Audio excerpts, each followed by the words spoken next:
Mateus 5, 38 ao 42 diz assim, a palavra do Senhor: Ouvistes que foi dito, olho por olho, dente por dente. Eu, porém, vos digo, não resistais ao perverso, mas a qualquer que te ferir na face direita, volta-lhe também a outra. E ao que demandar contigo e tirar-te a túnica, deixa-lhe também a capa. Se alguém te obrigar a andar 1 milha, vai com ele 2. Dá a quem te pede, e não volte as costas ao que deseja que lhe emprestes. Tente imaginar um dia da sua vida que aconteça, ou que seja marcado pelos seguintes acontecimentos, todos no mesmo dia. Primeiro, logo de manhã, você vai à cozinha, tomar café da manhã e encontra ali a sua sogra, que nas últimas semanas está morando com você para ter alguns cuidados. Mas ela está muito brava, muito irritada, porque a pia que você consertou semana passada estragou novamente. E mesmo de forma injusta, ela começa a xingá-lo, insultá-lo, dizendo que você é um desprezível, que você não faz nada direito. Depois disso, no mesmo dia, no caminho para o serviço, o motorista da frente decide dar uma ré e bate no seu carro. O motorista sai, vem ao seu encontro e, ao invés de pedir perdão, desculpas pelo que fez, ele começa a brigar com você, tirar algumas fotos, dizendo que você é quem bateu no carro dele e que irá exigir que você pague aquele conserto. Depois disso, para piorar um pouco mais, você chega no seu trabalho, se assenta para realizar as suas tarefas que já estão acumulando. Mas o seu chefe, que gosta de implicar com você, o chama para conversar e pede para que você, durante esse dia, cuide de um projeto de uma outra pessoa. Você sabe que aquilo não é sua responsabilidade, mas é seu chefe. Demandou e você terá de fazer. E por fim, voltando para casa, já cansado, você encontra ali com um vizinho que, além de muito chato, por vários problemas, com barulho e outras coisas, é muito folgado, vive pedindo coisas emprestadas, inclusive já está lhe devendo algum dinheiro. E ainda assim, diz que está com uma conta atrasada, que ainda não recebeu, e pede para que você empreste um dinheiro, dizendo que irá pagar depois. O que dizer sobre esse dia? Seria um dia terrível, não é mesmo? Agora tente imaginar quais seriam as suas reações em cada uma dessas situações. O que você faria? Eu não estou desejando que essas coisas aconteçam com vocês. No entanto, eu creio que esse dia terrível seria, segundo esses versículos que acabamos de ler, um dia em que Deus te deu 4 oportunidades maravilhosas de demonstrar que é um verdadeiro discípulo do Senhor Jesus. Esses versículos provavelmente são os mais conhecidos de todo o Sermão do Monte. Talvez um dos mais conhecidos de todas as Escrituras. Mas, ironicamente, apesar de serem muito conhecidos, são provavelmente os mais mal compreendidos também de todo o sermão. No entanto, irmãos, se nós lemos atentamente e meditarmos nesses versículos, veremos que ele revela um ensino fácil de compreender. Não é muito difícil. Difícil, na realidade, é cumprir aquilo que Jesus está nos ensinando aqui. Portanto, que o Espírito Santo nos ajude, tanto a compreendermos esses versículos, mas também a colocá-los em prática. Quero convidá-los a lerem novamente o versículo 38, quando o Senhor Jesus diz assim: Ouvistes que foi dito, olho por olho, dente por dente. Esta é a quinta das 6 antíteses que Jesus apresenta neste sermão. E para lembrar os que estão acompanhando estes estudos no Sermão da Montanha, mas também para informar aqueles que estão ouvindo pela primeira vez, são chamadas assim de antíteses, porque por 6 vezes Jesus fala: ouvistes o que foi dito, eu, porém, vos digo, fazendo uma antítese, uma oposição. Mas aqui Jesus não está se opondo à lei em si, apesar de em alguns momentos citar parte da lei. Jesus não está se opondo à verdadeira interpretação ou à verdadeira tradição. Na realidade, ele está se opondo a uma falsa interpretação que tinha se tornado muito comum no meio de Israel. Interpretava erroneamente a lei do Senhor. E nessa antítese que acabamos de ler, ele cita parte de uma lei, que na sua forma completa dizia assim, lá em Êxodo capítulo 21, versículo 24. Se houver dano grave, então darás vida por vida, olho por olho, dente por dente, mão por mão, pé por pé, queimadura por queimadura, ferimento por ferimento, golpe por golpe. Essa lei, dentro de um contexto mais abrangente, é conhecida na teologia como lex talionis, a lei de Talião, e representava um sistema de leis que prescreviam punições, restituições proporcionais aos crimes cometidos. Aos ouvidos modernos, infelizmente até para muitos cristãos, essa expressão olho por olho, dente por dente, parece algo assim extremamente bárbaro, arcaico, completamente desumano até. No entanto, nós não podemos assim tão facilmente desprezar a lei de Deus, pois ao contrário do que muitos pensam, achando que essa lei propunha ou permitia atos vingativos, na realidade o propósito dessas leis era de dirimir e de suprimir os atos vingativos. Lá em Gênesis, no capítulo 4, nós vemos um bom exemplo do que essas leis pretendiam proibir. Naquele contexto, as pessoas pareciam que viviam um certo tipo de anarquia.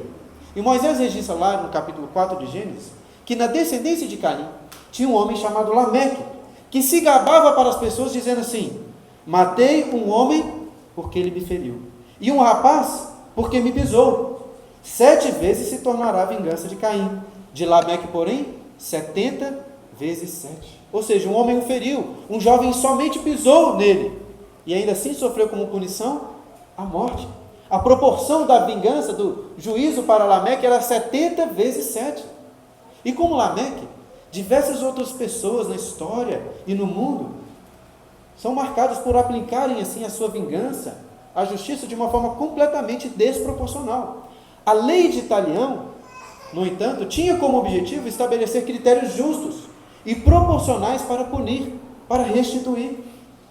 Deus não queria que as regras em Israel fossem como as regras no Velho Oeste, ou entre as gangues de Nova York, ou as máfias italianas, ou até entre os cangaceiros nordestinos, ou comandos nas favelas do Rio de Janeiro.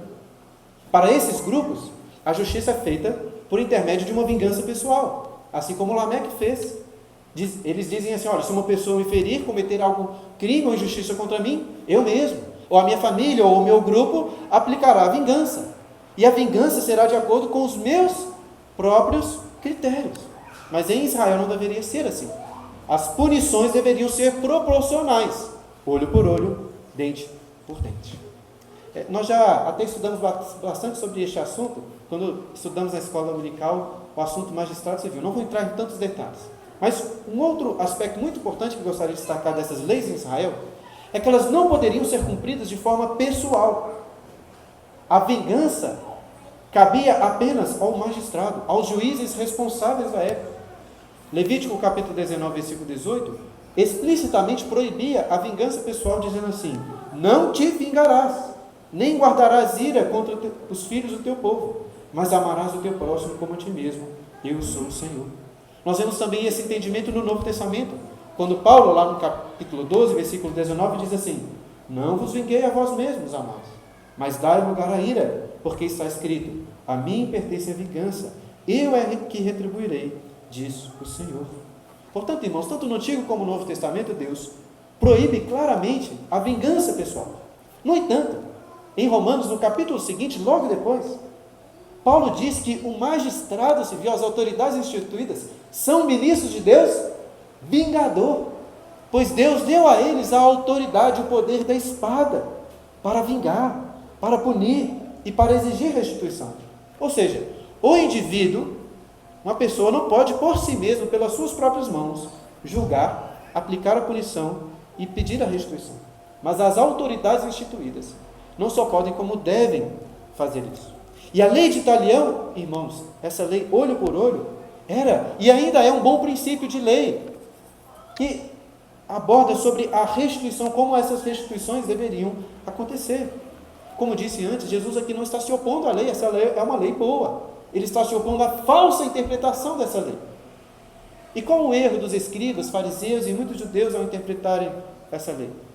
Eles achavam que a lei dava a eles o direito de vingarem, da vingança pessoal, sempre que algum dos seus direitos fossem violados. Dessa forma, quando sofriam algum tipo de injustiça, quando eram insultados, revidavam na mesma moeda, da mesma forma. Mas não é assim que deveriam agir os discípulos do Senhor Jesus. E é isso que ele continua, ensina para eles a partir do versículo 39. Olha só aí a primeira parte do versículo 39. Eu, porém, vos digo, não resistais ao perverso. Uma primeira intenção desse texto pode nos dar a falsa ideia que Jesus está aqui defendendo algum tipo de ideologia pacifista. Inclusive, já disse muito tempo atrás, quando começamos a estudar esse sermão, que tem um autor russo chamado Tolstói, muito conhecido por ter escrito assim, um dos melhores romances e histórias de todos os tempos. Mas apesar disso, de ter escrito excelentes obras de romance, ele escreveu um livro péssimo sobre o Sermão da Montanha. E os seus escritos ficaram, inclusive, muito conhecidos, influenciaram muitas pessoas, inclusive Mahatma Gandhi. Tolstói chega a dizer, nesse livro sobre o Sermão do Monte, que Jesus está propondo aqui um pacifismo de forma absoluta, como se fosse errado até existir uma força policial para resistir ao perverso. Mas será que é isso mesmo que Jesus está propondo aqui? Infelizmente, como esses versículos são muito mal interpretados, nós precisamos de gastar algum tempinho para limpar os erros que estão relacionados a esse versículo. E em contraste com estes ensinamentos de Tolstói, com este livro, dou a dica de uma boa palestra proferida pelo C.S. Lewis, chamada assim, Por que não sou pacifista? Essa é uma palestra que está registrada em um livro chamado Peso de Glória. E nessa palestra, C.S. Lewis ele apresenta respostas a diversos questionamentos por parte dos pacifistas, inclusive alguns questionamentos que citam esses versículos do Sermão da Montanha. E C.S. Lewis diz algo muito importante, ele diz assim, ao ler esse texto, ou você o interpreta literalmente, sem fazer aqui nenhum tipo de qualificação, sem considerar algumas exceções, ou então você faz interpretando dentro do contexto, levando em consideração qualificações e exceções que são óbvias. Se por um lado a opção é interpretá-la literalmente, para você fazer isso, interpretar literalmente, você tem que ser consistente em todos os casos que Jesus fala aqui. E aí ele dá um ótimo exemplo, ele diz assim, um filho que sentado no colo do seu pai dá um tapa no seu rosto, o pai nada pode fazer, a não ser virar a outra face. Se você quiser interpretar literalmente, é assim que deve ser feito. Podemos pensar em outros exemplos. Se um ladrão quiser entrar na sua casa para roubá-lo, você não apenas deve deixar de resisti-lo, como ajudá-lo, talvez a encher o caminhão com a sua esposa. Se um assassino quer atacar a sua esposa, os seus filhos, você também não pode de forma alguma resisti-lo, ainda que você tenha condições para fazer isso. E qualquer um que te pedir qualquer coisa, você tem que dar. Portanto, para mim, eu acho que esse é o melhor argumento contra quem pensa dessa forma. Vire para ele e diga assim, então, quero que você me dê todos os seus bens, todo o seu dinheiro. Duvido que ele vai ser consistente nessa interpretação literal. E com isso, irmãos, eu estou reduzindo este assunto ao absurdo, mostrando como que a ideologia pacifista, nesse sentido, é absurda. É impossível imaginarmos que os ouvintes iniciais de Jesus, que estavam ouvindo esse sermão, entenderam de uma forma assim tão literal. É evidente que devemos entender esses versículos fazendo as qualificações necessárias, considerando que existem exceções óbvias ao que Jesus está mostrando aqui. Até porque Jesus não está falando de um filho que dá um tapa no rosto do seu pai. Não está falando de um ladrão, de um assassino, nem de um inimigo em guerra. O assunto aqui, nós vemos os exemplos, não são guerras, assaltos ou crimes sendo cometidos. Na realidade, são conflitos comuns e diários às pessoas. Por um lado, é errado, sim, nós temos esse espírito mafioso, né, de querer vingar com as nossas próprias mãos. Mas, por outro lado, né, o lado oposto disso, o pacifismo, essa ideologia pacifista, é errada também.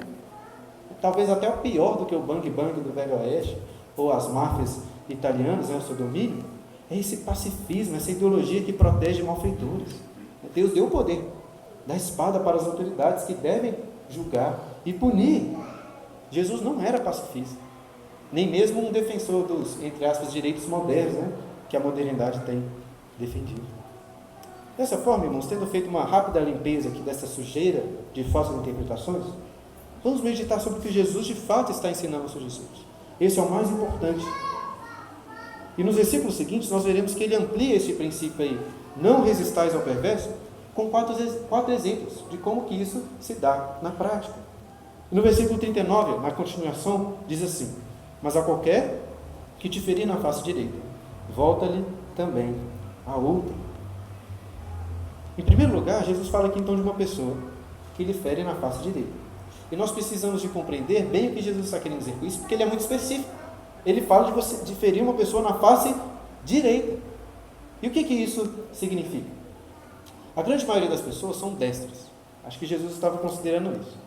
E por serem destras, usam as suas mãos direitas para ferir a outra pessoa. Agora tente imaginar, se você é destro, tente se imaginar batendo, esmurrando uma pessoa. O que aconteceria naturalmente? Você naturalmente daria um soco na face esquerda. Agora tente imaginar fazendo o contrário, tentando dar um murro na face direita dela. Você faria uma coisa meio estranha, assim, não faz muito sentido. Por que Jesus então fala de ferir na face direita? Vamos tentar imaginar uma situação que naturalmente uma pessoa iria fazer isso. Uma situação de que com as costas da mão, ela dá um tapa. E este gesto é um gesto muito mais do que uma ferida, uma agressão física. É um gesto de zombaria. Você está desprezando aquela pessoa, como se dizendo assim, olha, você é um desprezível. Portanto, parece que Jesus não está falando de uma pessoa que tem o intuito principal de ferir, mas de desprezar, de insultar. Mais do que física, a ferida aqui é moral. Com esse tapa você está insultando a pessoa, dizendo assim, olha, você é um desprezível. E então o que Jesus diz para os seus discípulos fazerem quando isso acontecer com eles? Aceitem sem revidar. Não sejam vingativos. É isso que ele diz? Não é isso. Ele diz, volta-lhe também a outra. E prestem atenção nisso, irmãos, porque este aqui é um ponto muito importante que às vezes nós não entendemos direito. Jesus não está dizendo para os seus discípulos apenas engolirem o orgulho próprio, deixarem de lado o desejo de vingança. Pois além de fazerem essas coisas, ele diz, volta-lhe também a outra face. Ou seja, esteja disposto não a não se vingar, mas também a sofrer novos insultos, se ofereça para continuar sendo insultado. Agora, como compreender isso na prática? No início do sermão, tentei levantar 4 situações que, na minha concepção, fazem algum tipo de paralelo com os exemplos que Jesus diz aqui. E a primeira situação que citei, se você se lembra, é de sua sogra, o insultando, o humilhando, de forma injusta, dentro da sua própria casa. Como você poderia reagir a essa situação? Vou levantar aqui 3 possibilidades. É claro que existem outras possibilidades, mas essas 3 já vão servir ao meu propósito. Imagina que, ao ser insultado pela sua sogra, que está morando dentro da sua própria casa, primeira possibilidade, você se ira. Você fica com raiva dela e paga na mesma moeda, insultando também a sua sogra. Considerando o que Jesus nos ensina aqui, poderíamos classificar essa reação como uma atitude pecaminosa. Vamos tentar então imaginar uma segunda opção. Ao ser insultado pela sua sogra, você aceita com mansidão os insultos, sem querer revidar de nenhuma forma. Abaixa a sua cabeça e segue a vida. Mais tarde, porém, sua esposa vem conversar com você, dizendo o seguinte, olha, tenho percebido que tem sido muito difícil o convívio com minha mãe. Já tentei conversar com elas várias vezes, mas ela não parece querer mudar. Por causa disso, estou pensando em conversar com ela e pedir para que ela se mude, e eu vou tentar ajudá-la de uma outra forma. E você considera, que de fato está sendo muito difícil o relacionamento com sua sogra e aceita a sugestão da sua esposa. Vamos pensar, considerando o que Jesus disse, eu não acho que seria errado necessariamente você aceitar essa sugestão da sua esposa. Por um lado, você já fez muito bem em aceitar com mansidão, com paciência, os insultos da sua sogra. E além disso, a Bíblia não obriga ninguém a morar com a sogra, não é mesmo? Então, não acho que você estaria errado. No entanto, parece que fica faltando ainda algo para você cumprir exatamente o que Jesus está colocando aqui. Dessa forma, gostaria de apresentar uma terceira possibilidade. Imagine que aconteça exatamente como no caso anterior. Porém, quando sua esposa diz para você que está pensando nessa sugestão, você fala para ela assim, olha, não faça isso. Ela pode ficar. Estou disposto, assim, por amor a ela, por amor ao meu Senhor Jesus, a ajudá-la aqui na nossa casa e continuar ouvindo insultos. Veja como nesse caso, além de não revidar, você está oferecendo outra face, para continuar sendo insultado. Nós vamos continuar com outro exemplo que Jesus coloca aí no versículo 40. E ao que demandar contigo, e tirar-te a túnica, deixa-lhe também a capa. Novamente, o contexto aqui é muito importante. A túnica é uma vestimenta interna, e a capa é uma vestimenta externa. Provavelmente uma roupa assim mais grossa, muito importante para as noites frias em Israel. Hoje nós vivemos em um contexto muito distinto, porque muitos anos depois da Revolução Industrial, roupas são bem relativamente baratas. Naqueles tempos, porém, eram caros. E era possível, inclusive, que uma pessoa processasse a outra, requerendo até tirar a sua própria roupa. Jesus apresenta aqui a situação de uma pessoa que está demandando contigo e consegue tirar-te a túnica. O verbo demandar sugere que ele está exigindo isso por justiça, talvez até em um processo formal diante do tribunal. E também devemos nos lembrar que Jesus está falando aqui de não resistir ao perverso. Dessa forma, é importante considerarmos que essa pessoa está demandando injustamente. A demanda dela não é justa, ele é um perverso. Mas ainda assim, ele consegue tirar a túnica de você. O que você deve fazer então nessa situação? Jesus diz: deixe-lhe também a capa. Agora deixe-me dar uma informação muito importante sobre essa capa. De acordo com a lei de Israel, essa capa externa era uma posse inalienável. Ou seja, ninguém poderia exigir de você essa capa como pagamento, como restituição. E por que era assim? Porque a lei entendia que essa capa externa era uma posse absolutamente necessária para se passar as noites frias em Israel. Para os pobres, ela não servia apenas como veste, servia como um cobertor para passarem as noites. Inclusive, segundo a lei, um pobre até poderia dar a sua capa como penhor em um empréstimo. Mas ela tinha o direito de todas as noites reaver a sua capa para passar a noite. Dessa forma, irmãos, eu estou destacando isso porque eu quero que os irmãos percebam que Jesus está ensinando aqui algo extremamente radical. Imagine só, você sofrendo um processo injusto e nesse processo tendo que entregar a sua túnica como pagamento. Você, obviamente, tem o direito de pelo menos permanecer com a sua capa, mas ainda assim você abre mão dela e dá ao perverso a sua capa. No início eu falei para você tentar imaginar que depois do problema com a sogra, um motorista no caminho do trabalho, de ré, bateu no seu carro. E além de não reconhecer o erro, disse que irá exigir que você pague e tirou algumas coisas. Vamos novamente tentar imaginar algumas reações, 3 reações. Primeiro, você fica irado, perde o controle, xinga aquele motorista e diz que aquilo é um absurdo, que não vai pagar nada. E que na realidade você é quem vai exigir que ele pague, pois ele bateu. Inclusive você sabe que existem câmeras ali naquela rua que podem provar muito bem que o erro foi dele, não seu. Portanto, ele que vai ter que pagar. Como examinar esta reação? Por um lado, é justo, você tem o direito de exigir, pois o erro foi dele. Mas considerando que você xingou, insultou e não tratou da melhor forma, poderíamos considerar que você está pecando ao fazer essas coisas. Vamos tentar agora imaginar uma segunda reação. Você escuta com muita paciência este homem que está fazendo errado e diz assim: olha, meu amigo, você que bateu em meu carro, na realidade você que precisa de pagar. Você explica para ele que existem câmeras ali e que se formos à justiça, você vai ser considerado culpado e terá que pagar o conserto do meu carro. Mas mesmo assim, se você não quiser pagar, não preocupe, não vou brigar com você. Eu pago a minha parte, eu sofro dano e pago o conserto. Nesse caso, você claramente estaria demonstrando paciência, mansidão, fazendo uma coisa boa, né? Claramente. No entanto, ainda assim parece que estaria faltando algo para seguir perfeitamente essa orientação de Jesus. Dessa forma, eu gostaria de lançar uma terceira possibilidade. Além de escutar com mansidão, de fazer aquelas considerações sobre as câmeras, você diz para ele assim: olha, meu amigo, por amor a você e por amor ao meu Senhor Jesus, mesmo que você seja culpado, eu ofereço de pagar não só o conserto do meu carro, como o conserto do seu carro. Vá lá, faz um orçamento, me fala que eu vou te transferir o dinheiro.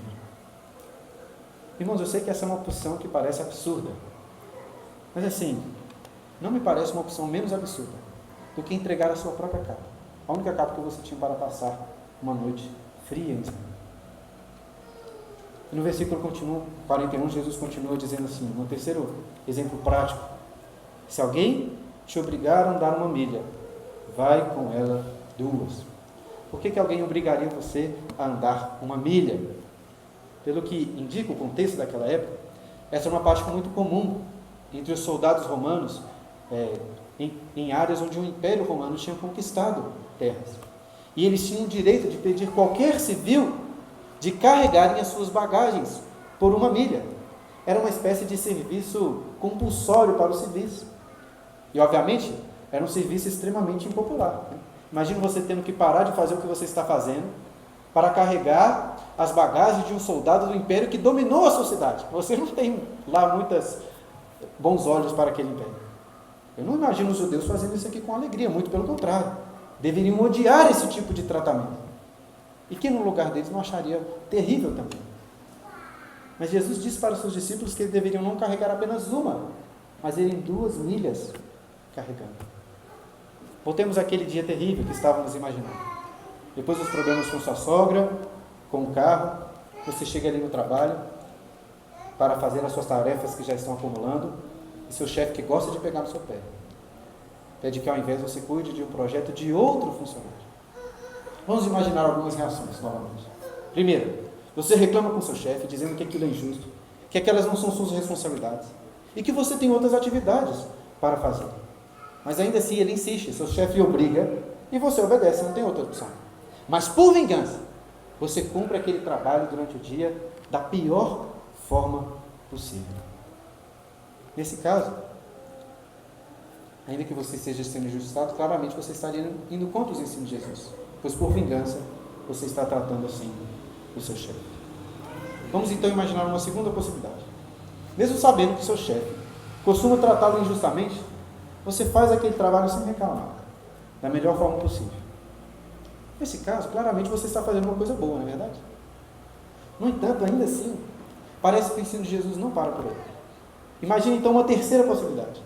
Depois que você realizou da melhor forma possível aquelas tarefas que não eram de sua responsabilidade, você vira para o seu chefe e diz assim: olha, terminei, está aqui, e se oferece. Olha, se você precisar de alguma outra coisa, pode contar comigo, estou à disposição.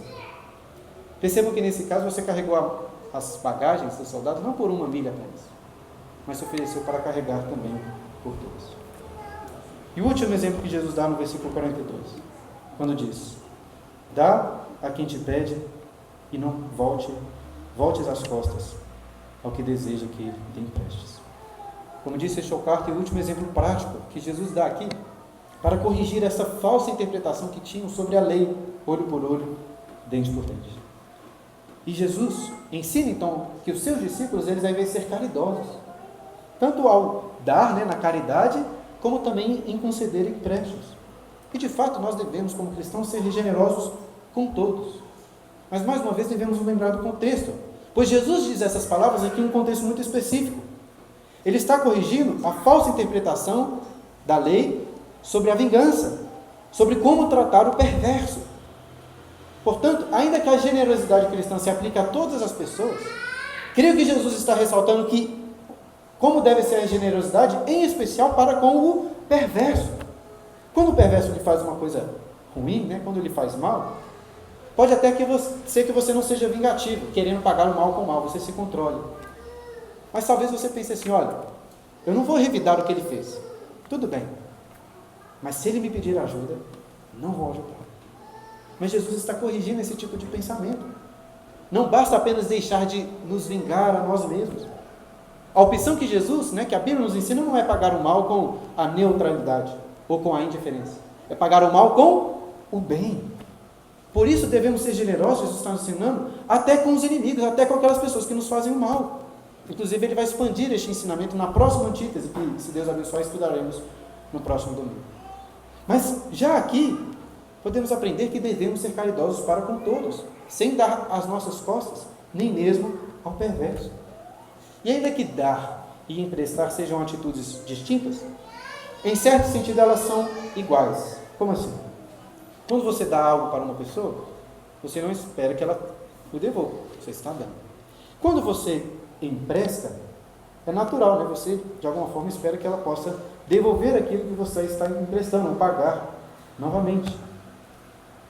No entanto, quando nós vemos a Bíblia como um todo, nós aprendemos que nós devemos emprestar dinheiro ou algum bem a outra pessoa apenas se estivermos dispostos a abrir mão daquele bem. O livro de Provérbios apresenta diversos exemplos nesse sentido. E no texto paralelo do Sermão do Monte, lá no Lucas capítulo 6, versículo 35, diz assim: Fazei o bem e emprestai sem esperar nenhuma paga. É claro que isso é diferente quando se trata de investimentos, quando se trata de empréstimos para o banco, mas nas nossas relações pessoais, este que é o princípio. Se você for emprestar, o pessoal pode até te pagar novamente. Mas você tem que estar disposto a abrir mão daquilo que você está emprestando. Este é o princípio que a Bíblia nos ensina. Portanto, se você tem um dinheiro lá guardado para uma coisa muito importante que você não pode abrir mão, você não pode usar aquele dinheiro para emprestar a uma pessoa. Pois para emprestar, como Jesus disse, você deve emprestar sem esperar nenhuma paga. Se ele não tiver condições de emprestar, você deve abrir mão. E assim, irmãos, chegamos ao último acontecimento daquele dia terrível que estávamos descrevendo no início. Depois dos problemas com sua sogra, com o carro e no seu trabalho, você chega em casa, cansado, e encontra aquele seu vizinho muito chato e também muito folgado, que mesmo já te devendo algum dinheiro, te pede novamente para que você empreste. Vamos tentar imaginar novamente algumas reações. Mas em todas essas reações, vamos considerar que você tem o dinheiro para emprestar. Pois se você não tem o dinheiro, nem adianta fazer muita coisa, não tem o que fazer. Mas vamos imaginar que você tem o dinheiro e possa emprestar. Primeira possibilidade, você se ira, diz que não vai emprestar, até porque ele já está te devendo e não pagou.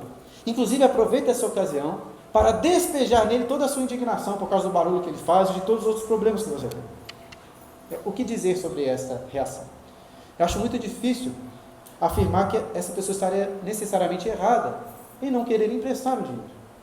Talvez existam motivos justos para você pensar assim, não vou emprestar. No entanto, nessa situação que coloquei, claramente o que motiva você a não emprestar é o desejo por vingança, é o ódio. Então você estaria pecando. Por isso vamos pensar numa segunda possibilidade de reação. Com muito domínio próprio, com muita paciência e mansidão. Você engole toda aquela indignação injusta contra os erros que ele comete com você. E diz que irá emprestar o dinheiro. Nesse caso, claramente você está amando o seu próximo. Claramente você está o ajudando, mesmo sem ele merecer. Mas ainda assim, parece que dá para fazer algo mais. Imagine uma terceira reação. Você vira para ele e diz assim, olha, não vou lhe emprestar esse dinheiro. Vou dar esse dinheiro para você. Não precisa pegar, quando você receber o seu salário, não precisa preocupar em pagar. Inclusive, aquele outro valor que você já está me devendo, não preocupe em pagar também, está perdoado. E se precisar de alguma outra ajuda, você pode me procurar, que se eu tiver condições, irei ajudar. Irmãos, eu sei que podem parecer exemplos assim muito extremos. Mas deixe-me explicar melhor com explicações. 4 rápidas explicações sobre o que eu estou dizendo aqui. Em primeiro lugar, espero que tenha ficado já bem claro que a diferença entre a segunda e a terceira reação que eu coloquei em todos esses casos não é uma diferença entre certo e errado, pois as duas atitudes são corretas. Talvez a diferença seja entre fazer o bem e fazer o melhor, entre agir com graça e agir com uma graça superabundante, algo que aos nossos olhos, até nós que somos cristãos, parece extraordinário. Uma segunda explicação importante, nenhuma dessas atitudes que Jesus nos ensina aqui pode ser exigida do próximo. Ou seja, você não pode usar esses versículos para exigir ou para cobrar algo do seu irmão. Você não pode virar para o seu irmão e dizer assim, olha, Jesus disse que você tem que emprestar a todo mundo que pedir. Então me empreste tanto. Você não pode usar esses versículos para exigir das pessoas. O que nós podemos exigir, pensando em termos de justiça, é apenas a justiça, é olho por olho. Mas a misericórdia, ela sempre tem que ser voluntária. É por isso que um juiz, na sua função apenas de juiz, ele não pode ser misericordioso. O juiz tem que sempre, se quiser ser justo, julgar pelo rigor da lei. Se ele quiser ser misericordioso, que ele mesmo ofereça, de pagar ou de oferecer algum tipo de restituição. Mas um juiz não pode exigir que outra pessoa seja misericordiosa, que perdoe o seu próximo. Não pode ser assim. Não podemos exigir. Deve ser voluntário. Terceira explicação importante. Todos esses exemplos que eu dei dizem respeito a injustiças pessoais, prejuízos apenas contra você. Por que estou dizendo isso? Porque a situação é muito diferente quando o prejuízo envolve outras pessoas, envolve amigos, até pessoas da sua própria família. Você não pode ser misericordioso com o perverso à custa do sofrimento dos seus familiares ou de outras pessoas. Não estou falando sobre isso. Por fim, uma quarta explicação. Ainda que esses exemplos sejam extremos, meus irmãos, eu realmente acredito que Jesus está sendo radical no seu ensino. Mas radical não apenas no seu ensino, ele foi radical e extremo na sua prática. E por isso eu gostaria de concluir, refletindo sobre aquilo que Cristo fez conosco. Esse dia hipotético que levantei é um dia terrível. Já seria assim quase que impossível não pecarmos. Quanto mais agirmos com graça e graça, como eu tenho refletido aqui com os irmãos. Mas eu queria lembrá-lo que um dia muito mais terrível, não um dia hipotético, um dia real, aconteceu com o nosso Senhor. Quero lembrá-lo das piores e mais injustas 24 horas da vida de Jesus aqui nessa terra. Em uma quinta-feira à tarde, ele estava ceando com seus discípulos. Certamente era um momento de alegria. Mas ali, os males, as injustiças já começaram. Pois ali o traidor foi indicado e saiu para trair. Na noite daquela quinta-feira, Jesus foi ao Getsêmani orar. E já angustiado, sabendo o que iria acontecer, estava tão aflito que do seu rosto caíam gotas como de sangue. Ele estava sozinho ali, seus discípulos dormiam. No final daquela noite foi traído, foi preso, e a partir daí, até a sexta-feira, a tarde da sexta-feira seguinte, 24 horas depois da ceia, as injustiças e os sofrimentos só aumentaram. Seus discípulos o deixaram. Um dos seus melhores amigos o negou. Ele foi condenado injustamente. Zombaram dele, cuspiram nele, o insultaram, feriram, açoitaram a ele e o pregaram em uma cruz para ser injustamente morto, em uma morte dolorosa, colocando sobre ele, uma coroa de espinhos. E tudo isso, meus irmãos, ele sofreu injustamente, na mão de perversos. Será que Jesus não poderia se defender? Será que ele não poderia exigir vingança? É claro que ele podia. Com uma só palavra, poderiam vir milhões e milhões de anjos guerreiros para acabar e punir todos aqueles malfeitores. No entanto, como um cordeiro mudo, escolheu a dor, o sofrimento e o sacrifício. E se esse dia já não tivesse sido suficientemente terrível para o Senhor Jesus, o pior ainda estava por vir. Naquela cruz ele foi desamparado pelo Pai. Jesus não cometeu nenhum pecado, mas na cruz ele se fez pecado em nosso lugar. E Deus derramou sobre ele a cálice da sua ira. Muito mais do que a morte física. Jesus sofreu o castigo do inferno em nosso lugar. E por que ele fez isso? Para que pudesse perdoar aqueles que o negaram, aqueles que o insultaram, aqueles que cuspiram nele e aqueles que por fim o mataram.